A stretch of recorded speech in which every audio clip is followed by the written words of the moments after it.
So I know the impact that growing up in a Mary Kay home has on your children's future marriages as well. The thing that I noticed the most about myself that kind of sets me apart from other women my age is that I think bigger. I have an expanded vision, and I'm not small-minded. I know that there's more out there for me, and I plan to work for it. Many of my friends follow kind of the world's plan. They know that they go to school, they get a job, and that's pretty much all that there is, start a family. They don't see anything else or even have an open mind to the fact that God could have something bigger for them. So people always ask me when I knew that I wanted to be in Mary Kay, and I really never have an answer for that question because I don't ever know, what gave me that thought, or there wasn't really an event or a switch that made me think that's what I wanted to do. It just kind of always was. I always knew that's what I was going to do. It was in my DNA. But God did put me kind of on an interesting journey before it got me to where I am today with my business.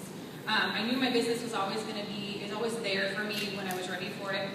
I did sign up the moment I turned 18. I got an inventory. I had lots of fun with my business in college with all the girls in my dorm and my sorority, and was successful at it. But God didn't really give me that drive to be consistent with it. And I think that there was a reason for that. I just knew that it was always there for me. I always say that if I were who I am today, back in college, that I probably would have been like a way better student. I would have probably been like the president of my sorority and been involved in more organizations and things on campus.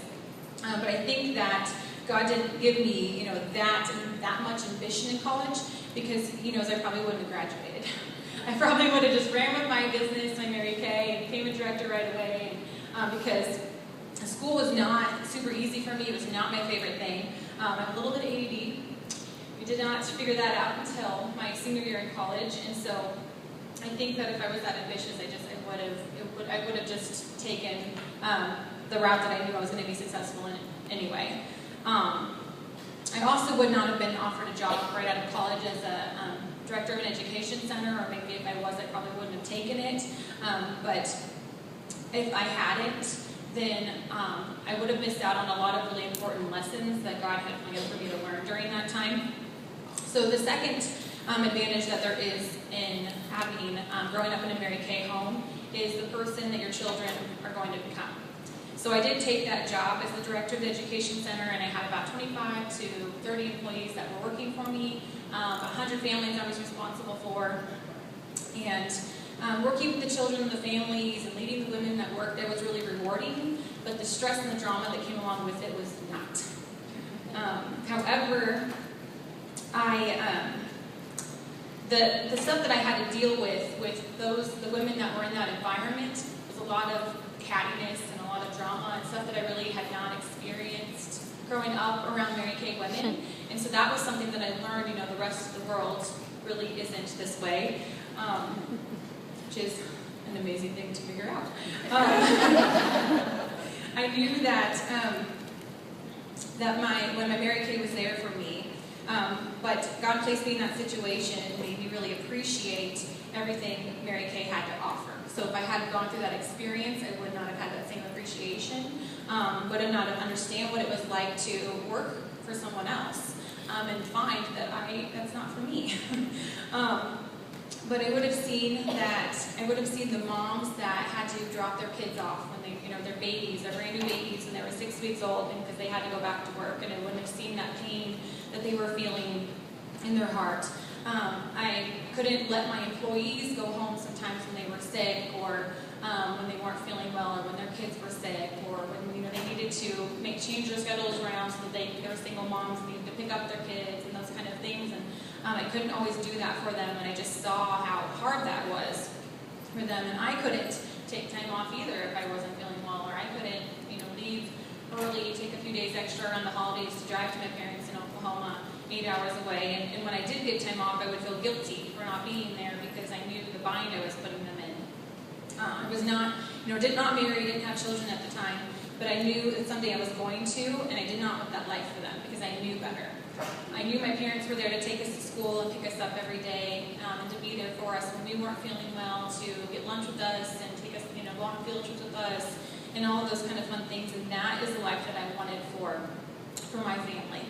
I have this memory where I was sitting in an office with one of the owners at our center.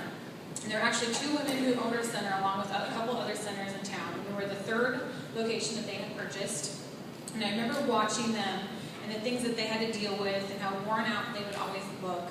And they had such a passion for what they did, and they were amazing women. But I could not imagine being an owner of a business like that the rest of my life.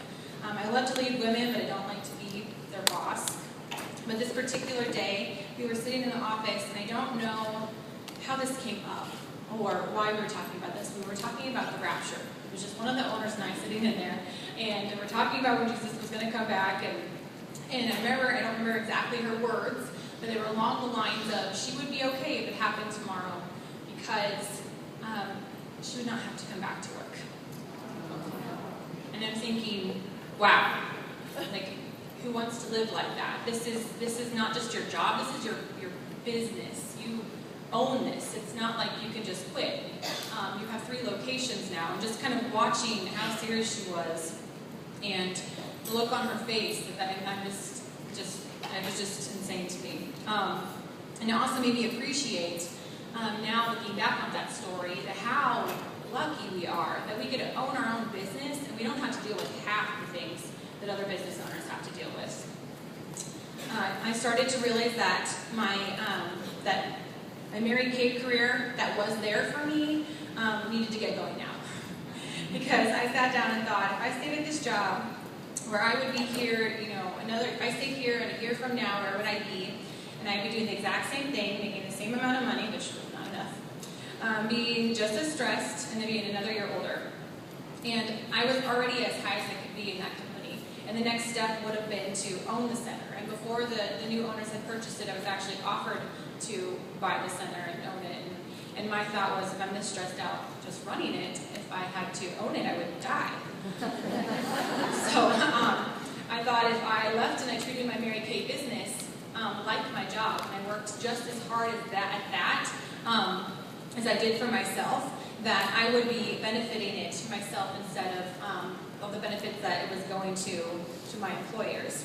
And I wouldn't be being paid what I was worth. So I would also be making a greater impact on more lives and families, be financially stable and free, and would be more of a positive and uplifting environment. So I did leave. And I believe that, however, because of my Mary Kay upbringing, that I was able to be the youngest education director in Nebraska at the age of 23. I work with women now at that age, and I realized that how young that was, and how crazy I think that a 23-year-old to have that kind of responsibility and that much pressure on their shoulders is a lot. But I didn't think that at the time, because I had that self-confidence that was built in me as I grew up in this Mary Kay environment. I knew I had great ideas. I knew that I could make a big needed changes in the center, and we did. I implemented a Christian curriculum, and by the time I left, we had a waiting list, the families that were waiting to get in. So I believe God did use me at that center to fulfill a purpose for the center. But then He didn't intend for me to stay there because He had a greater purpose for me here. So He made it really uncomfortable for me to leave. But my closing advantage, number 3, is legacy. Because my unit's called the Legacy Unit. It's my passion and purpose to not only pass this lifestyle and upbringing on to my future children and family, but to pass this on to the women in my unit so that they can do the same. I believe growing up in Mary Kay has made me a stronger Christian. I did grow up with that relationship with God. I grew up in church and around Christian women, but it was in my own Mary Kay business that I became more dependent on God. I learned that no matter how much I try to control my business, it's not in my hands, it's in His.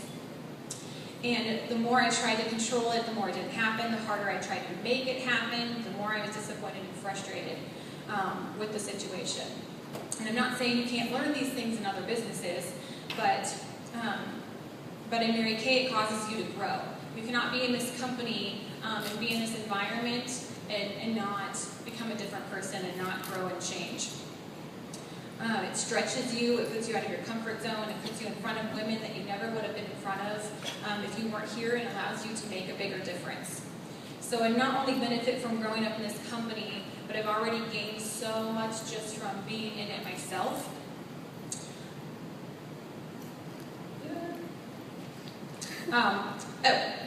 And to all the single ladies in here,